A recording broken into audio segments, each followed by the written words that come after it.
नमस्ते विद्यार्थियों, स्वागत है आप सभी का आपके अपने चैनल गणित एकेडमी इंजीनियरिंग लेक्चर्स में। तो आज हमारे साथ फैज़ान है। तो फैज़ान ने सेकेंड ईयर में जो है गेट का प्रिपरेशन स्टार्ट किया था और थर्ड ईयर में इसका बहुत ही अच्छा रैंक आया है। तो आज हमारा जो डिस्कशन रहेगा फैज़ान के साथ रहेगा। तो फैज़ान, कुछ अपने बारे में बताओ। Hi, my name is Faizan Sheikh.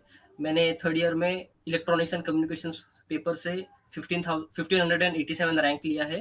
मैं केजे सोमैया कॉलेज से हूँ, सायन, मुंबई।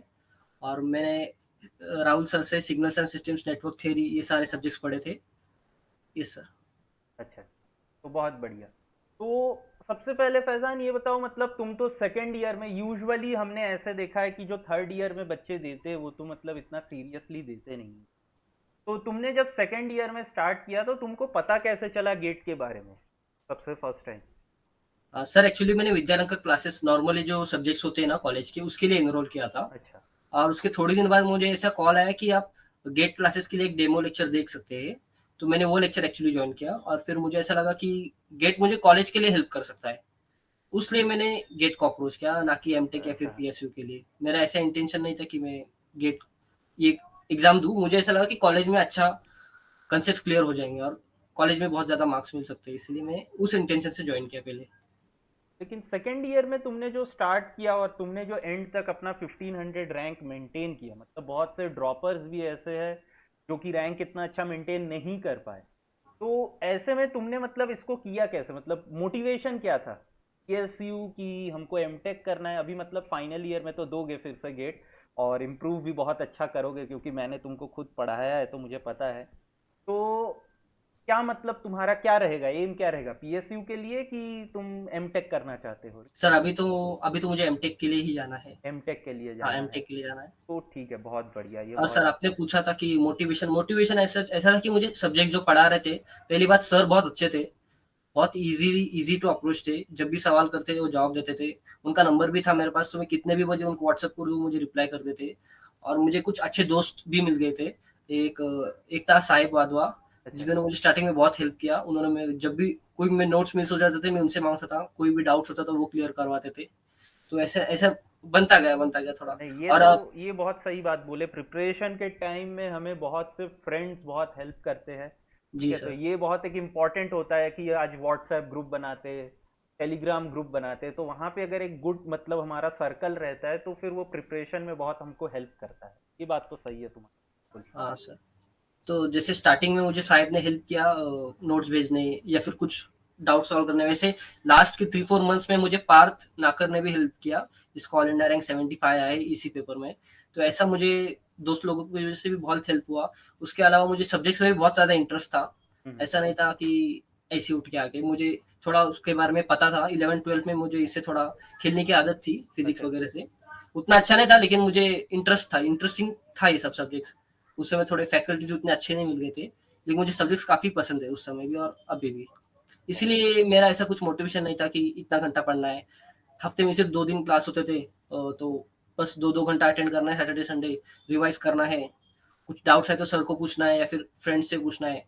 और बस थोड़े बहुत जो क्वेश्चंस मिलते थे एज होमवर्क उसे सॉल्व करना था। बस ऐसा कुछ इंटेंस प्रिपरेशन नहीं थी स्टार्टिंग में। तो मतलब एक चीज यार मेरे को, तुम एग्जैक्टली तुमने गेट का प्रिपरेशन कब स्टार्ट किया, मतलब कौन से सेमेस्टर में? सर, थर्ड सेमेस्टर एक्जैक्टली मुझे डेट भी याद है, 5 सितंबर 2020। उस दिन टीचर्स डे भी था। एक्चुअली मुझे वो डेट भी याद है, 5 सितंबर 2020 को मैंने प्रिपरेशन स्टार्ट किया। तब स्टार्ट मैं थर्ड ईयर में था। किया। कॉलेज में एक्चुअली 10 थर्ड सेम शुरू हुआ था, लेकिन नॉर्मली देखा जाए तो वो टाइम तक मिड सेम हो जाता है। अच्छा। थर्ड लेकिन सेमेस्टर का मिड आ जाता कोरोना, है। क्योंकि उस टाइम में फर्स्ट हाँ वेव सर। फर्स्ट वेव था यस बोल सर, के, तो फर्स्ट हाँ, फ्यू सब चालू कुछ था। सब कुछ। तो जी सर। तुमने तो कोचिंग लिया हुआ है, तो जी सर। मतलब अगर अगर सेल्फ स्टडी करते, ठीक है, ये साल सेल्फ स्टडी कर रहे हो कि ये साल कोचिंग है? अ, अभी तक तो मैं सेल्फ स्टडी कर रहा हूँ, लेकिन मे तो be I will opt for coaching और, कोचिंग। तो बिकॉज सेल्फ, मुझे ऐसा लगता है कि कोचिंग एक डायरेक्शन देता है, हाँ ये जो बात सेल्फ तो स्टडी सही नहीं दे पाता है। या दे फिर आप पाता अपना बहुत ज्यादा टाइम वेस्ट कर बैठते हो। है, क्योंकि हाँ। हमें क्या होता है कभी कभी पता ही नहीं रहता है कि कितना पढ़े कितना ना जी पढ़े। सर। तो ये कोचिंग हमको बता देता है, ये तो तुम सही बोल, ओके ओके। चाहे ऑनलाइन लो चाहे ऑनलाइन ऑफलाइन, हो या ऑफलाइन हो या फिर वीडियो ऑफलाइन हो, लेक्चर्स के फॉर्म वो में तो है। बहुत ही अच्छा जी रहता है। सर। अभी क्योंकि तुम सब सेल्फ स्टडी कर रहे हो, तो सेल्फ स्टडी का कुछ हमको अगर टिप्स बता पाओ, मतलब बच्चे सेल्फ स्टडी तो कर रहे हैं क्योंकि maximum okay okay. Self study मतलब तुम्हारा कैसे रहता है, और तुम तो क्योंकि कॉलेज जाते हो तो अभी मतलब अपना टाइम कॉलेज की और क्या बोलते हैं स्टडी में ऑप्टिमाइज कैसे करते हो, सब कुछ सेट कैसे? सर एक्चुअली आपने जब सेल्फ स्टडी की बात की तो जितना अगर इसके पहले जब कॉलेज में पढ़ा है ना तो उसका नोट्स अच्छे से आप रेफर करो।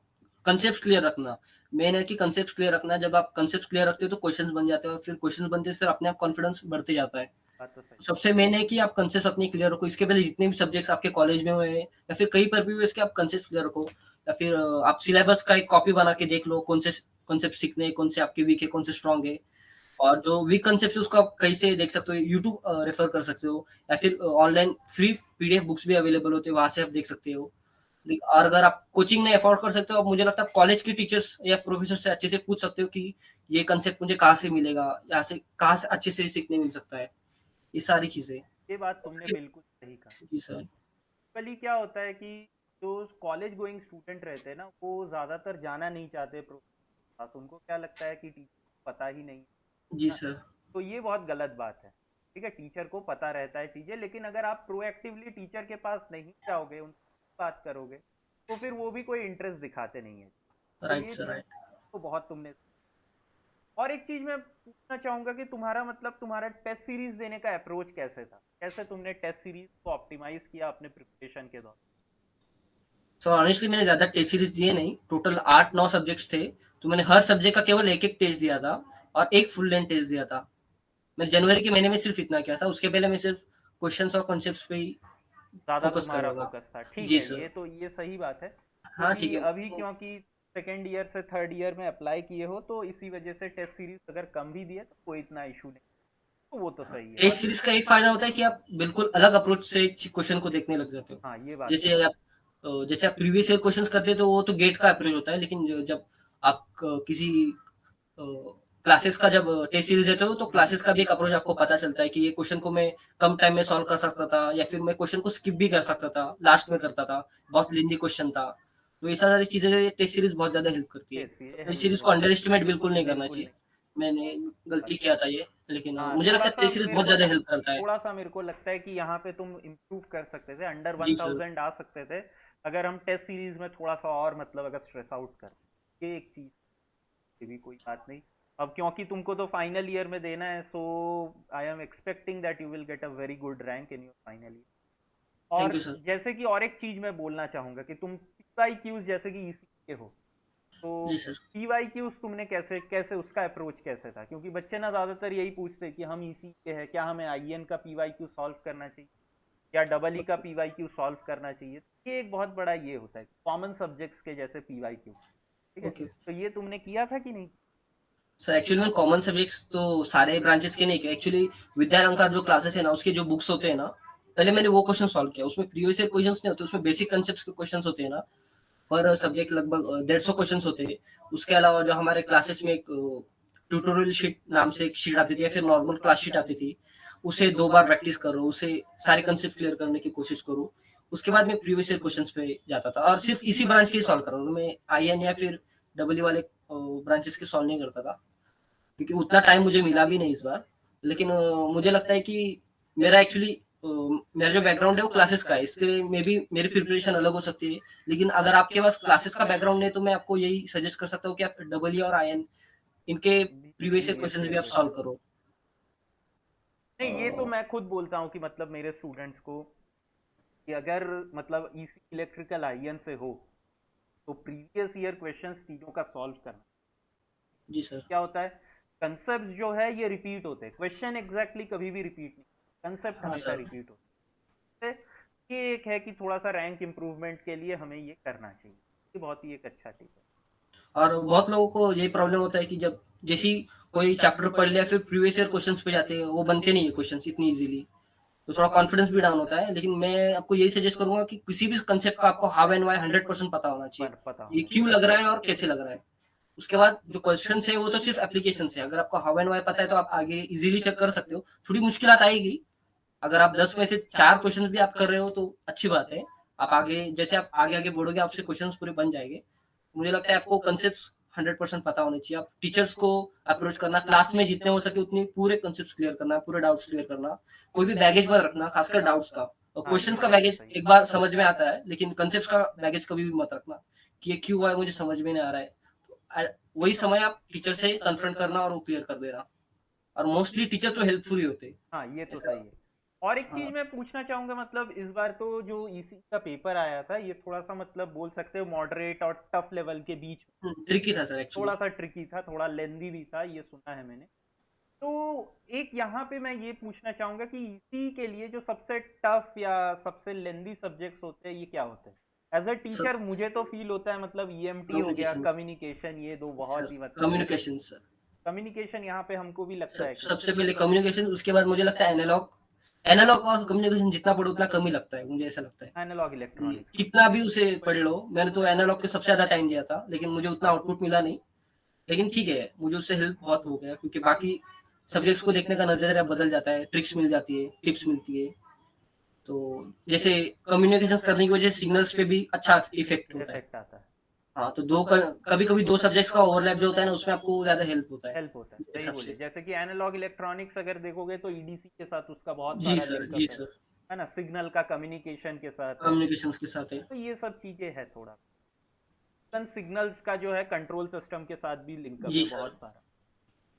ठीक है, मतलब ये तो बहुत ही गुड है। और जो इजी सब्जेक्ट्स थे ये कैसे किया, तो तुम्हारा अप्रोच क्या था, मैं ऐसे पूछता हूँ।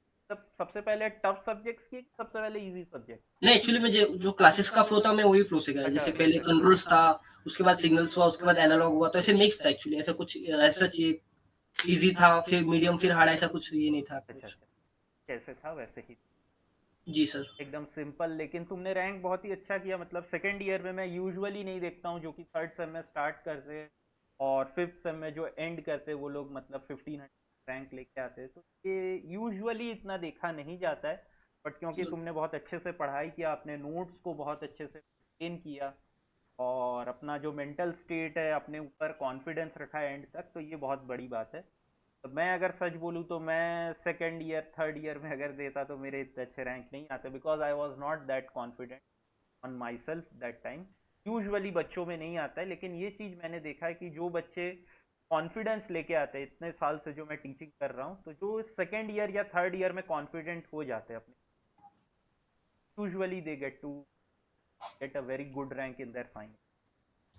हाँ सर, मैं एक्चुअली 2 बात शेयर करना चाहूँगा कि पहला जो भी क्रेडिट है मुझे लगता है सबसे पहले टीचर्स को जाता है। मेरे आप हो गए, रवि सर हो गए, विकी सर हो गए, सुरेश पाटिल सर जो मैथ्स पढ़ाते थे, इन सबको पहले क्रेडिट जाता है, उसके बाद मुझे आता है जो भी बचा-खुचा होता है। मुझे लगता है जब अगर ये टीचर्स नहीं होते तो शायद मेरा इतना अच्छा गेट में रैंक नहीं आता, इतने हेल्पफुल नहीं होते, इतने काइंड नहीं होते।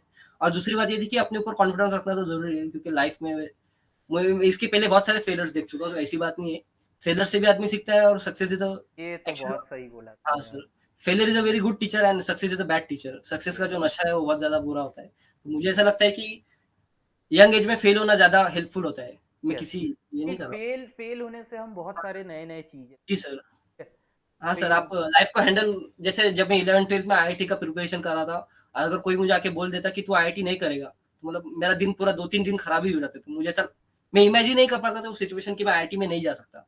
लेकिन अब मुझे लगता है ठीक है, लाइफ देख ही लेंगे, ऐसी कोई नहीं, बड़ी बात अब नहीं तो है। कर ही लोगे यार, इतना हाँ, कॉन्फिडेंस है सब नहीं है तो। नहीं सर, और मुझे लगता है लाइफ में कुछ भी हो जाए, एट द एंड कोई ज़्यादा मैटर नहीं करता, खुश रहना चाहिए, जो अपने को पसंद है वो करना चाहिए, वही बस करना ठीक है। चाहिए। चिल होना चाहिए, ज़्यादा टेंशन नहीं लेने का, सही अपना बोले। 100% देते रहने का। और सेकंड बात ये कि जब मैंने सेकंड ईयर में स्टार्ट किया था ना, तब मेरे साथ जो सारे बच्चे थर्ड ईयर वाले थे, तो फ़ेब में एक्चुअली बैच चेंज होता है, तो मुझे विद्यालंकर वाले ने अप्रोच किया था कि तुम सेकंड ईयर वालों के साथ फिर से स्टार्ट करना चाहोगे या फिर आप थर्ड ईयर को कंटिन्यू करोगे? मैंने बोला सर नहीं, मुझे थर्ड ईयर के साथ ही रहना है। कंटिन्यू अगर करो मैं बोले। सेकंड ईयर में जाता तो मैं फिर अब पूरा 1 साल पीछे आ जाता। पीछे आ जाता फिर से तुम, हाँ, हाँ तो सही लेकिन बोले। मुझे अपने आप पे कॉन्फिडेंस था कि नहीं, मैं मैच अप कर रहा हूँ, बहुत अच्छा कर अच्छा, रहा हूँ। बहुत पहले अच्छा। मुझे 2-3 लेक्चर्स ऐसे स्लो लगे, मुझे ऐसा लगा कि मैं कैच अप नहीं कर पा रहा हूँ।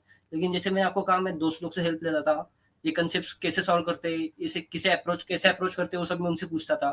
तो फिर वो क्लियर होने लग गया धीरे-धीरे और फिर मैं ऑलमोस्ट वो क्लास के साथ ही आ गया। ऐसी कोई प्रॉब्लम नहीं था मेरे बाद में। बहुत सही। तो मुझे ऐसा लगता है कि कॉन्फिडेंस तो होना चाहिए, ऐसी कोई बात नहीं सही है। बोल रहे हो, ये तो यार बहुत सही बोले तुम। कॉन्फिडेंस खुद पे होना चाहिए, ठीक है, कि हमें लगना चाहिए कि हम कुछ कर सकते हैं। ये हाँ, बहुत। मेन एक्चुअली कॉन्फिडेंस आता है, मुझे लगता है आपको किसी चीज़ में इंटरेस्ट है, तो आपको, और अगर आप में चीजें समझने की क्षमता है तो आप इजीली आप में कॉन्फिडेंस आ ही जाता है, ऐसी कोई बात ये नहीं। सही मेन इंटरेस्ट होता है, है। हर चीज में आपको आगे बढ़ना है तो इंटरेस्ट होना चाहिए, बाकी सब तो अपने आप लाइन में आ ही जाती ऑटोमेटिकली है, जो है वो ऑटोमेटिक चीजें थी। सही है। और हार्डवर्क के लिए तो कोई सब्स्टिट्यूट है ही नहीं, तो सब्स्टिट्यूट लेकिन नहीं है। सबसे मेन इंटरेस्ट होता है, जो सबसे टॉप मोस्ट हाँ, प्रायोरिटी अगर किसी चीज में तुम्हारा किसी चीज इंटरेस्ट में। नहीं है, हाँ तुमको सर। अगर बोल दूं कि यार जाओ फार्मिंग करो, जी फार्मिंग में सर। इंटरेस्ट नहीं है तो तुम कभी हाँ सर। सीखोगे ही नहीं।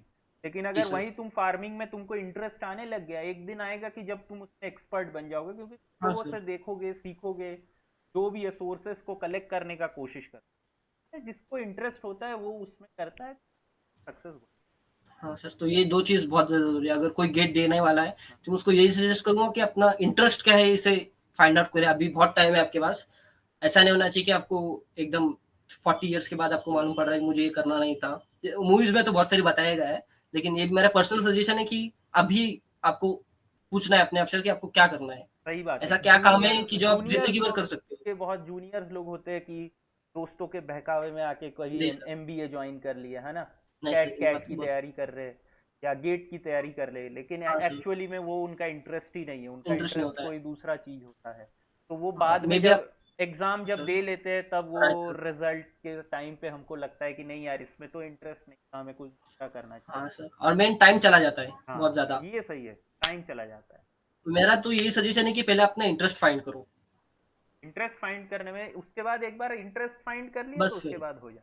सही बात हाँ है। सर, अगर आपको ये डाउट रहेगा कि मैं इंटरेस्ट कैसे फाइंड करूँ, तो डिफरेंट डिफरेंट चीज़ें ट्राई करो। गूगल पे आप देख सकते हैं, यूट्यूब देख सकते हैं। आप लिस्ट करिए, आप थोड़ा टाइम देंगे तो मुझे लगता है आप बहुत अच्छे से 2 या 3 महीने में आपको पता चल जाए कि आप कहाँ जाना चाहते हो लाइफ में। क्योंकि इसके पहले मैं जब फर्स्ट ईयर में था, तब मैं भी थोड़ा कैट की तरफ आ गया था, मतलब देख रहा था क्या होता है, क्या नहीं। तो अभी और अगर जैसे। एक चीज से पूछूं मैं, जैसे कि तुम अगर गेट बहुत अच्छा रैंक लेके आओगे, मुझे हाँ सर, पता बहुत है, तो नहीं ठीक यार, है। ठीक है, हाँ सर। आएगा आएगा, कोई नहीं, ओके, ओके। हाँ पढ़ाई सर। करोगे, मेहनत ओके, क्योंकि ओके। तुम करोगे ही, है सक्सेस करोगे। तो अगर तुमको जैसे कि, तो कौन सा पीएसयू या कौन सा, तुमको जैसे तुमने कहा तुमको एमटेक करना है, तो कौन सा आईआईटी कुछ है, कहाँ पे, कौन से ब्रांच में सर, है कुछ? आईआईटी तो बॉम्बे सोचा है, देखो। बॉम्बे। आईआईटी बॉम्बे सोचा क्योंकि थोड़ा घर के भी पास है। हाँ, ये बात ब्रांच का एज सच मुझे आइडिया नहीं है वैसे। वीएलएसए ब्रांच का भी अच्छा लगता है। एक्चुअली मुझे सारे सब्जेक्ट्स अच्छे लगते हैं, तो उसमें मुझे थोड़ा डिफरेंशिएट करना पड़ा कि किसमें मैं ज़्यादा एक्सेल कर पाऊँगा। ये तो सही। एक में मैं एवरेज कर सकता हूँ, एक में मैं अच्छा कर सकता हूँ, एक में बहुत अच्छा कर सकता हूँ। वो मुझे ऐसा लगता है कि वो डिफरेंशिएट करना चाहिए मुझे। उसके लिए मैं थोड़ा टाइम दूँगा अपने आप को, अभी घाई करके मतलब नहीं है। थोड़ा टाइम चाहिए मुझे इसलिए। तो चलो फिर सेशन को एंड करने से पहले मैं तुमसे ये पूछूंगा कि जो बच्चे अभी सेकेंड ईयर, तुम्हारे जो जूनियर्स हैं, तो जी उनको सर। तुम क्या कहना चाहोगे अगर वो लोग गेट के लिए प्रिपेयर कर रहे हैं? तो सबसे पहला तो यही है कि इंटरेस्ट होना चाहिए। दूसरा, आपको सब्जेक्ट समझ में आना चाहिए। समझ में आना ऐसी बड़ी बात नहीं है। क्वेश्चंस पूछना चाहिए सर से, खुद को, कॉन्सेप्ट्स को, कि ये क्यों हो रहा है और कैसे हो रहा है। अगर ये आप दोनों चीज़ पता चल गई, उसके बाद अपने आप चीज़ें बनने लग जाएगी। उसके पहले आता है इंटरेस्ट। उसके बाद मैं करूँगा कि रिवाइज़ करना चाहिए अच्छे से, शॉर्ट नोट्स बनाना चाहिए। मैंने शॉर्ट नोट्स बनाई थी सारे सब्जेक्ट्स के लिए। बहुत शॉर्ट ही बनाए थे, ऐसे कुछ बड़ा नहीं बनाया था। उसमें फ़ॉर्मूलाज़ भी थे, कॉन्सेप्ट्स भी थे। तो जब आपका बुरा टाइम चल रहा होता है, जब आपके मार्क्स नहीं आते होते ना, जब आप एक ग्लिम्स देखते हो फॉर्मूला बुक की तरफ, आपको ऐसा लगता है कि मुझे आता है, मे बी एक टेस्ट खराब हुआ है, नेक्स्ट में मैं फोड़ दूंगा। तो ये कॉन्फिडेंस आता है जब आप शॉर्ट नोट्स बना रहे हो। तो शॉर्ट नोट्स बहुत जरूरी है। उसके अलावा मैं ये करूँगा कि लगे रहना चाहिए, परसिस्टेंस होना चाहिए, टेंशन नहीं लेने का, अपना 100% देने का बस। और बहुत बहुत सही। और मैंने कि डाउट्स क्लियर करते रहना चाहिए क्वेश्चंस के फॉर्म में। ठीक है, लेकिन कंसेप्ट सबसे पहले क्लियर करना, और जो क्वेश्चन है उसके बाद वो भी क्लियर करते रहना चाहिए। कोई बैगेज मत रखना, लास्ट में कर दूंगा, वो एटीट्यूड नहीं होना चाहिए। क्योंकि लास्ट में मेरा भी ऐसा था कि लास्ट क्लास में मेरा बहुत फंबल होने लग गया था मैं। नहीं, लास्ट तो में तो वो लास्ट लास्ट में में। भी वो टाइम ही नहीं आ पाता है लास्ट का। हाँ। उसके अलावा मैं कहूंगा कि बर्नआउट और स्ट्रेस आउट दोनों नहीं होना चाहिए। और बर्नआउट और स्ट्रेस। सिंसियर होना चाहिए, सीरियस नहीं होना चाहिए। सीरियस होते तो अच्छी बात है, लेकिन मेरा मानना है कि सिंसियर आपको ज्यादा होना चाहिए। आपको दिखाने के लिए नहीं पढ़ना है, आपको अपने लिए पढ़ना है। ये बात भी। हाँ। और कुछ लोगों को सुबह जल्दी पढ़ना अच्छा लगता है, किसको रात में। मेरा तो सजेशन यही है कि सुबह पढ़ो। मैं खुद रात में पढ़ता हूँ, लेकिन एज अपनी बॉडी जो है वो सुबह में 100% देती है। लेकिन आपका एक शेड्यूल बन चुका है, तो उसका ब्रेक मत कीजिए, उसमें आप ज्यादा टाइम वेस्ट मत कीजिए। रात में पढ़ते हैं तो रात में ही पढ़िए, लेकिन थोड़ा थोड़ा कोशिश कीजिए कि आपको उसको सुबह मॉर्निंग में शिफ्ट कीजिए, मॉर्निंग में, ये सही बोला। शिफ्ट क्योंकि कीजिए आप क्योंकि थोड़ा। हमारा बॉडी का जो नेचुरल जो काकेडियन सिस्टम होता है वो जी सर, यूजुअली जो है मॉर्निंग को ज़्यादा फेवर करे। बात तुमने। जी सर। और क्लास में ही अटेंटिव रहना चाहिए 100%, क्लास में 100% अटेंटिव रहो, ताकि बाद में आपको ज़्यादा एफर्ट्स ना करना पड़े। क्योंकि फिर एक बार निकल जाता है, फिर आपको ज़्यादा स्ट्रेस लगता है। वो चीज़ बार-बार पढ़ रहे हो, फिर भी समझ में नहीं आ रही। जो एक क्लास में फ्लो होता है ना, उसमें आपको बहुत सारी चीज़ें समझ में आती है। तो जितना सर बता रहे हैं उसका 100% आउटपुट आपको निकालना है मेरे हिसाब निकाल में। लेना है। ठीक है सर। और शॉर्ट नोट्स मेरे हिसाब में बहुत ज़रूरी है, आप अंडर एस्टिमेट मत कीजिए, ज़्यादा टाइम नहीं लगता है। मेरा तो ये मानना है कि उसको आप थोड़ा टाइम डेडिकेट कीजिए, क्योंकि जब आप एग्ज़ाम के 2 दिन पहले देखोगे ना, तो आप शॉर्ट नोट्स ही पढ़ने वाले हो, आप पूरा बुक्स तो कभी नहीं पढ़ने वाले। और एक कॉन्फिडेंस अलग देता है वो चीज़। शॉर्ट नोट हाँ मैंने सर। ऑलरेडी अपने चैनल पे शॉर्ट नोट बहुत इंपॉर्टेंट, वेरी इंपॉर्टेंट ठीक है सर। और रिवीजन और टेस्ट सीरीज़ तो देते ही रहना। है सीरीज। तो ठीक। आज का सेशन जो रहेगा हम यहीं पे एंड करेंगे। हमारे साथ फैज़ान बात करके बहुत अच्छा लगा। ठीक थैंक यू है, सर, और मैं माय ये प्लेज़र। ये होप करूंगा कि तुम जो है इस साल जो गेट दोगे 23 में नेक्स्ट, जी सर। तो इस है तुम्हारा गेट का जो रैंक है इससे बहुत अच्छा है, मतलब इस बार आया है, इससे 10 टाइम्स रैंक तुम, ठीक है sir. Under to thank you sir. Hundred तुम्हारा रैंक आए, तो मेरा यही तुम उम्मीद रहेगा ज़रूर। ठीक है, जी सर। चलो फिर। होपफुली मैं उसे पूरा भी कर दूँगा sir. Yes, okay then, all the best to you. Thank और you sir. All the best आपके लिए भी। क्या, थैंक यू। ये वाला सेशन हम यहीं पे एंड करते हैं। चलो फिर। Okay sir. Thank you sir. Bye.